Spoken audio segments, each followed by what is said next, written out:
അഭിചാര കർമ്മങ്ങൾ ചെയ്യുന്ന സ്ത്രീകളാണ്. ഓക്കെ. പല സ്ത്രീകൾ യക്ഷികളാണെന്ന് തന്നെ ഞാൻ പറയും. പൊടിമാരണ കർമ്മങ്ങൾ വന്നു കഴിയുമ്പോൾ പ്രധാനമായിട്ടും നമ്മുടെ ശരീരത്തിൽ നീർക്കെട്ടുകളാണ് ഉണ്ടാവുക. നീർക്കെട്ടുകളുണ്ടാവും. അപ്പൊ പിന്നീട് ആ ഭാഗത്ത് ഡാമേജ്. ഒടിമാരണം എന്ന് പറഞ്ഞു കഴിഞ്ഞാൽ ഒരാളെ കൊല്ലുക എന്ന് പറയുന്നതാണ് ഈ ഒടിമാരണത്തിന്റെ എക്സ്പ്ലനേഷൻ. അതെങ്ങനെ ചെയ്യുന്നത്? മാവില അല്ലെങ്കിൽ ഇതുപോലെ രൂപങ്ങളുള്ള പാവകളൊക്കെ ഉണ്ടാക്കിയിട്ട് ആ വ്യക്തിയെ മനസ്സിൽ സങ്കല്പിച്ച് ആ വ്യക്തിയുടെ ഫോട്ടോ, ആ വ്യക്തിയുടെ ഡീറ്റെയിൽസ് ഒക്കെ വേണം. ഈ ആവാഹിച്ചെടുക്കുന്ന ഈ പറഞ്ഞ ദുഷ്ടശക്തിയോ അതാണല്ലോ ഈ പറയുന്ന ചോറ്റാനിക്കര പോലുള്ള ക്ഷേത്രങ്ങളിലെല്ലാം കിടന്ന് ഇളകണേ. പറഞ്ഞു മനസ്സിലായി. അപ്പൊ ഈ പറയണ ശരിക്കും പറഞ്ഞു കഴിഞ്ഞാൽ ഈ ഇളകണം എന്ന് പറയുന്നത് കഴിഞ്ഞാൽ പ്രേത സാന്നിധ്യങ്ങളെല്ലാം ഒരിക്കലും നോർമൽ പ്രേതമല്ല. ചോറ്റാനിക്കരയിൽ പോയാൽ എന്താ ചെയ്യണ്ടേ? അതായത് നമുക്ക് യക്ഷിയാണ് ബാധയിൽ വരുന്നതെങ്കിൽ മെയിനായിട്ട് നമുക്ക് ഷോൾഡറിന് സ്വാഭാവികമായിട്ട് ആത്മാവാണെങ്കിൽ ആ ആത്മാവിന് മോക്ഷം ലഭിച്ചു എന്ന് പറയാൻ പറ്റും. ആവാഹിച്ചെടുക്കുന്ന നെഗറ്റീവ് എനർജികളെ നമ്മൾ എവിടെയാ കളയുക? നെഗറ്റീവ് എനർജീനെ അത് നെഗറ്റീവ് എനർജി എന്ന് പറയാൻ പറ്റില്ല. അതൊരു എനർജിയാണ്. അതിന് നെഗറ്റീവായിട്ട് ഉപയോഗിക്കണതാണ്. ഏത് എനർജിയും നമുക്ക് പോസിറ്റീവായിട്ട് നെഗറ്റീവായിട്ട് ഉപയോഗിക്കാം. അവരതിനെ നെഗറ്റീവായിട്ട് ഉപയോഗിച്ചു എന്നുള്ളതാണ്. ഈ എനർജീനെ നമ്മൾ പിന്നെ അതിന് തത്തുല്യമായിട്ടുള്ള എവിടെയാണോ യോഗം ചേർക്കാൻ പറ്റുന്നത് അവിടെ നമ്മൾ കൊണ്ടുപോയി ചേർക്കുകയാണ് ചെയ്യുക. അതായത് ക്ഷേത്രങ്ങളിലോ പള്ളികളിലോ എവിടെയാണോ അത് യോഗം ചേരാൻ പറ്റുക പലതും പല കേസുകളിലാണ്. അതായത് അവരെ കൊടുത്തുവിടാൻ പറ്റുകയാണെങ്കിൽ നമ്മൾ കൊടുത്തുവിടും. ഇനി അതെല്ലാം നമ്മൾ തന്നെ കൊണ്ടാക്കേണ്ടതാണ് എങ്കിൽ നമ്മൾ തന്നെ കൊണ്ടാക്കാറുമുണ്ട്. ഈ ആവാഹിച്ചെടുക്കുന്ന ഇപ്പം അത് ഈ പറഞ്ഞ ദുഷ്ടശക്തിയോ നല്ല ശക്തിയോ എന്തോ ആയിക്കോട്ടെ, ആ എനർജിയെ നമ്മൾ റെസ്പെക്റ്റോടുകൂടിയാണ് കൈകാര്യം ചെയ്യുക. റെസ്പെക്റ്റോട് കൂടിയിട്ടാണ് തന്നെ കൈകാര്യം ചെയ്യുക. കാരണം നമ്മളത് വഴിയിൽ ഉപേക്ഷിക്കലല്ല, കൃത്യമായിട്ട് എനർജി ലെവലിലേക്ക് തന്നെ ലയിപ്പിക്കുകയാണ്. പിന്നെ നമ്മൾ അതിന്റെ ശുദ്ധിയെല്ലാം പാലിക്കുന്നുണ്ട്. അത് ദേവതയിൽ നിന്ന് തന്നെ വന്നിട്ടുള്ളതാണ്. അപ്പൊ അതിന്റെ തത്തുല്യമായിട്ടുള്ള യോഗം ചേർക്കാൻ പറ്റുന്ന ക്ഷേത്രങ്ങളിലാണ് കൊണ്ടുപോയി ലയിപ്പിക്കണം. ഈ ആവാഹിച്ചെടുക്കുന്ന ഈ എനർജി ഇപ്പൊ ഒരു കാഞ്ഞിരക്കുറ്റിയിലേക്കോ അല്ലെങ്കിൽ ഒരു ബിംബത്തിലേക്കോ പാവയിലേക്കോ ഒക്കെ ആവാഹിച്ചെടുക്കുന്ന ഈ എനർജിയെ നമ്മൾ എങ്ങോട്ടെങ്കിലും കൊണ്ടുപോകുന്ന വഴിയിൽ അതിൽ നിന്ന് റിലീസ് ആവാനുള്ള സാധ്യത ഇല്ലല്ലോ. നമ്മൾ അതിനെ ആവാഹിച്ചെടുത്ത് കഴിഞ്ഞാൽ അതിലേക്ക് ബന്ധിക്കുകയാണ്. അതിനെ ബന്ധിക്കുകയാണ്. കാലക്രമേണ പതുക്കെ അങ്ങനെ വരില്ലല്ലോ. കാരണം അത് ക്ഷേത്രത്തിൽ ലയിച്ചല്ലോ. അത് ക്ഷേത്രത്തിൽ ദേവതയോടൊപ്പം ദേവതയുടെ ഭാഗമായി കഴിഞ്ഞു. അപ്പൊ സ്വാഭാവികമായിട്ട് ആത്മാവാണെങ്കിൽ ആ ആത്മാവിന് മോക്ഷം ലഭിച്ചു എന്ന് പറയാൻ പറ്റുമോ? പറ്റും. നമ്മൾ അതാണല്ലോ ഈ പറയുന്ന ചോറ്റാനിക്കര പോലുള്ള ക്ഷേത്രങ്ങളിലെല്ലാം കിടന്ന് ഇളകണേ. പറഞ്ഞു മനസ്സിലായി. അപ്പൊ ഈ പറയണ ശരിക്കും പറഞ്ഞു കഴിഞ്ഞാൽ ഈ ഇളകണം എന്ന് പറയുന്നത് കഴിഞ്ഞാൽ പ്രേത സാന്നിധ്യങ്ങളെല്ലാം ഒരിക്കലും നോർമൽ പ്രേതമല്ല. അത് ഏതെങ്കിലും ദേവതാ സാന്നിധ്യത്തിന്റെ എനർജിയോട് കൂടി യോഗം ചേരുമ്പോഴാണ് അത് ഈ പ്രശ്നങ്ങൾ കൂടുതൽ കാണിക്കുക. നോർമൽ പ്രേതത്തിന് അത്രയും ഒരു പവർ ഒന്നുമുള്ള സംഭവം അല്ല. ഇപ്പം ചോറ്റാനിക്കരയിൽ പോയാൽ ഉറഞ്ഞു തുള്ളുന്ന ആളുകളെ നമുക്ക് കാണാൻ പറ്റും. അത് ബാധയാണ് കൂടുന്നതെങ്കിൽ അവിടെ കൊണ്ടുവന്ന് സമർപ്പിക്കുന്ന ബാധകൾ ദേവതയിൽ ലയിച്ചിട്ടില്ല എന്ന് വേണ്ടി കരുത്. എങ്ങനെയാണ് അത് ആവാഹിച്ചിട്ട് കൊണ്ടുവരുന്നില്ലല്ലോ.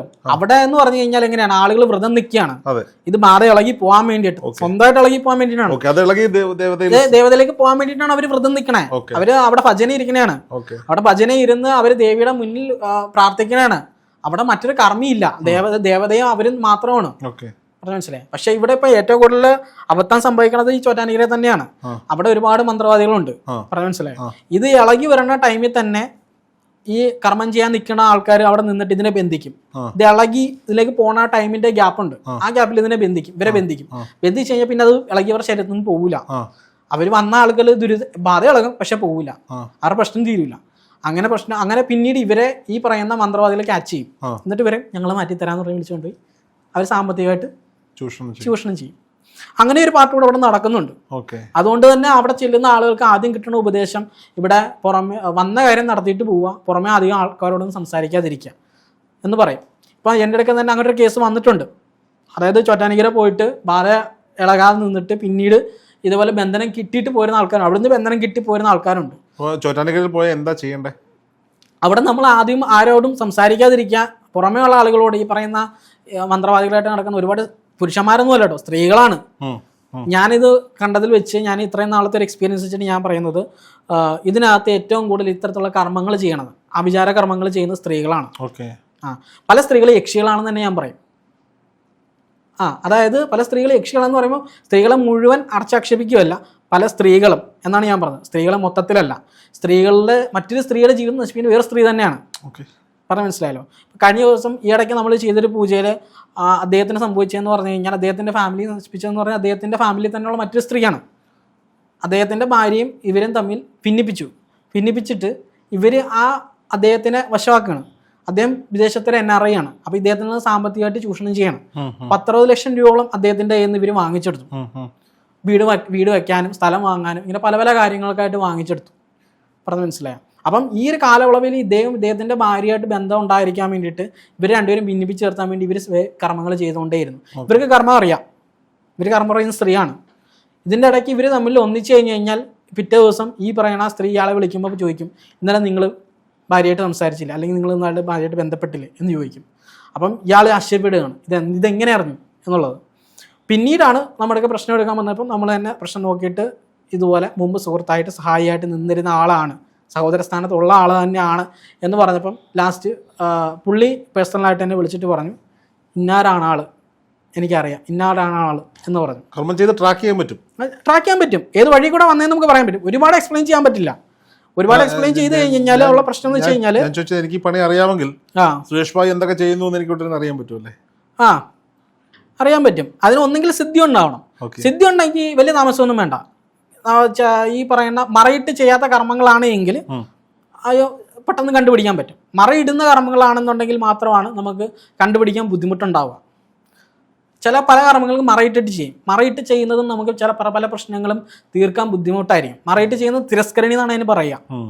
അതായത് നമ്മൾക്ക് ഒരു കർമ്മം ചെയ്യുന്നത് മറച്ചിടും, രാശി തെളിയൂല. അത് അപ്പം വേറൊരാൾ നോക്കിയാലും തെളിയൂല. അപ്പം നമ്മൾ നോക്കും പ്രശ്നമൊന്നുമില്ല, പക്ഷെ അവർ ദുരിതം മാറാത്ത അവസ്ഥ ഉണ്ടാവും. അപ്പം അങ്ങനെ വന്നു കഴിയുമ്പം നമ്മൾ ആദ്യം പൂജ ചെയ്തിട്ട് അപ്പം അവർക്ക് ഈശ്വരാധീനം ഉള്ള ആളാണെങ്കിൽ, ഈ പറയുന്ന വ്യക്തിക്ക് എന്തെങ്കിലും ഈശ്വരാധീനം ഉള്ള ആളാണെങ്കിൽ പിന്നെ നമ്മുടെ ഉപാസന ദേവതകളെ, ഉപാസനമൂർത്തികളെ നമ്മൾ വെച്ചാരാധിക്കുന്ന ദേവതകളുടെയും കാരുണ്യം കൊണ്ട് ആ സമയത്ത് നിമിത്തം കാണിക്കും.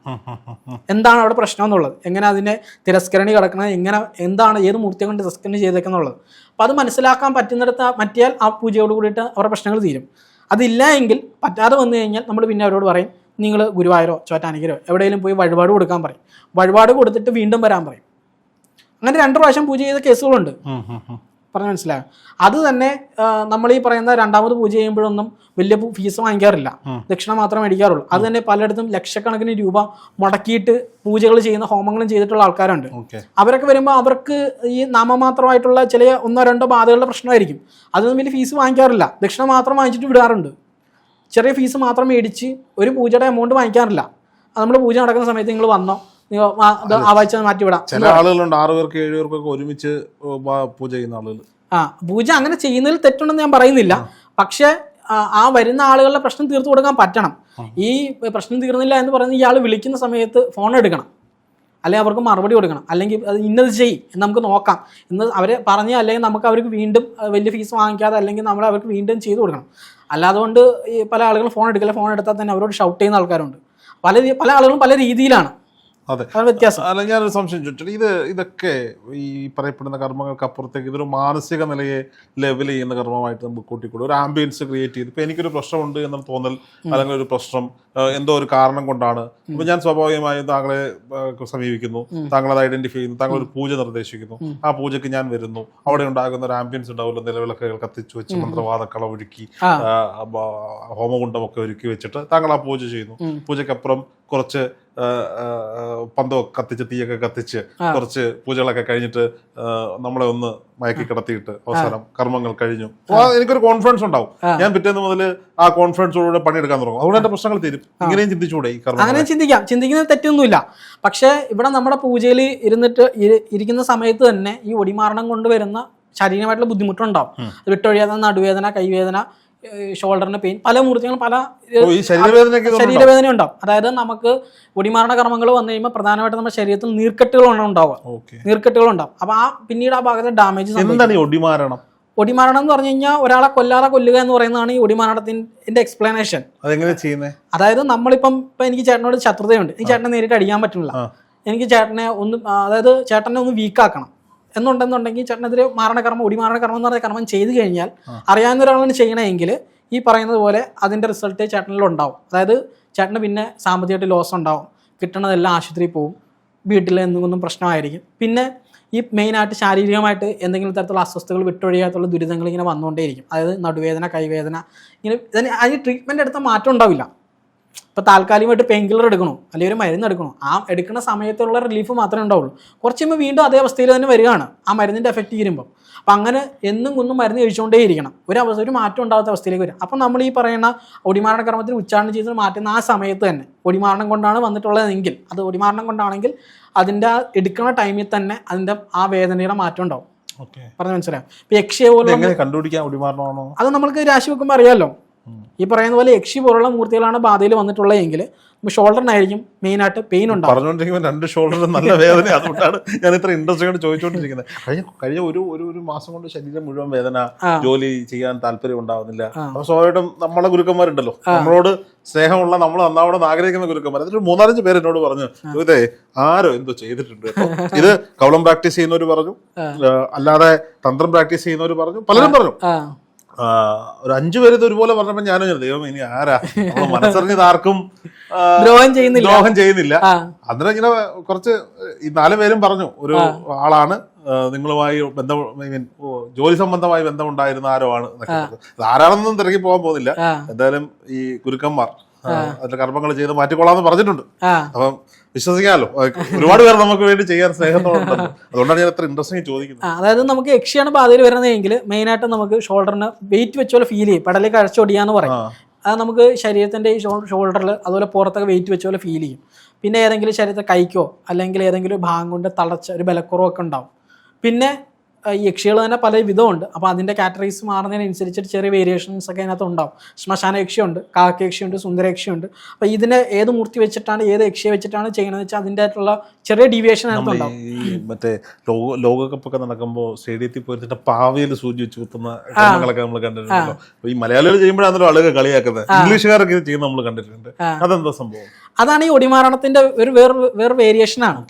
പണ്ട് ഈ ഒടിമാരണം എന്ന് പറഞ്ഞു കഴിഞ്ഞാൽ സംഭവം ആദ്യത്തെ കാലത്ത് ചെയ്തുകൊണ്ടിരുന്നത് എന്ന് പറഞ്ഞു കഴിഞ്ഞാൽ മനുഷ്യനേക്കാൾ ശക്തമായിട്ടിരുന്ന, അതായത് പണ്ട് വനമേഖലയിലായിരുന്നു ആളുകൾ ജീവിച്ചിരുന്നത്. അപ്പം തന്നേക്കാൾ ശക്തനായിട്ടുള്ള മൃഗങ്ങളെ വേട്ടയാടാൻ വേണ്ടിയിട്ട് അപ്പം അവൻ അത് കടന്നു പോകുന്ന കാൽപ്പാടുകളിൽ ഈ പറയുന്ന പോലെ കർമ്മം ചെയ്തിട്ട് വിഷമുള്ള മുള്ളുകൾ കുത്തിക്കഴിഞ്ഞ് കഴിയുമ്പം അതിന് ആ കാലിന് പരിക്കേക്കും. കഴിയുമ്പോൾ ഈസി ടു ഹണ്ടാണ്.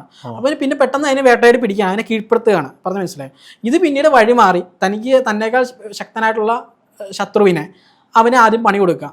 പണി കൊടുത്തു കഴിയുമ്പോൾ അവൻ ഓട്ടോമാറ്റിക്കലി വീക്കായി കഴിഞ്ഞാൽ ഓരോ ദിവസം കഴിഞ്ഞാൽ പതുക്കെ ക്ഷയിച്ച് സാമ്പത്തികമായിട്ടും മാനസികമായിട്ടും കുടുംബപരമായിട്ടും എല്ലാം ക്ഷയിക്കും.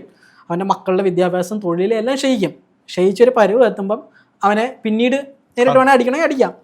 അതാണ് ഇപ്പോഴും ചെയ്തുകൊണ്ടിരിക്കണേ. എൻ്റെ ഫോട്ടോ ഒക്കെ ആരോ പ്രിന്റ് ഔട്ട് എടുത്ത് വെച്ചിട്ടുണ്ട്. അപ്പോൾ ഈ പറയണത് പോലെ സംഭവം ഈ പറയണ ഒടിമാരണ കർമ്മം ചെയ്യാന്ന് പറഞ്ഞു കഴിയുമ്പം നമ്മൾ ഈ സംഭവം സൂചി കൊണ്ട് അങ്ങനെ കുത്തുന്ന പോലെ അത്ര എളുപ്പമല്ല. അതിന് അതിൻ്റെ വിധാനങ്ങളുണ്ട്. അതായത് നമ്മൾ ഈ പറയുന്ന പോലെ മാവിലോ ഈ പറഞ്ഞ മാവിലോ അല്ലെങ്കിൽ ഇതുപോലെ രൂപങ്ങളുള്ള പാവകളൊക്കെ ഉണ്ടാക്കിയിട്ട് ആ വ്യക്തിയെ മനസ്സിൽ സങ്കല്പിച്ച് ആ വ്യക്തിയുടെ ഫോട്ടോ, ആ വ്യക്തിയുടെ ഡീറ്റെയിൽസൊക്കെ വേണം. ഡീറ്റെയിൽസൊക്കെ ഉണ്ടായിട്ട് ആ വ്യക്തിയെ മനസ്സിൽ സങ്കല്പിച്ച് അദ്ദേഹത്തിന്റെ പ്രാണനെയാണ് നമ്മൾ അതിലേക്ക് ആവാഹിക്കണം. അദ്ദേഹത്തിന്റെ പ്രാണനെ ആ ബിംബത്തിലേക്ക് ആവാഹിക്കണം. ബിംബത്തിലേക്ക് ആവാഹിച്ചിട്ട് വായുക്കൾ പ്രധാനമായിട്ടും മനുഷ്യൻ ശരീരത്തിലുള്ള വായുക്കൾ പ്രധാനമായിട്ടും 5 ആയിട്ടാണ് തരംതിരിക്കുക. ഒന്ന് പ്രാണൻ, പിന്നൊന്ന്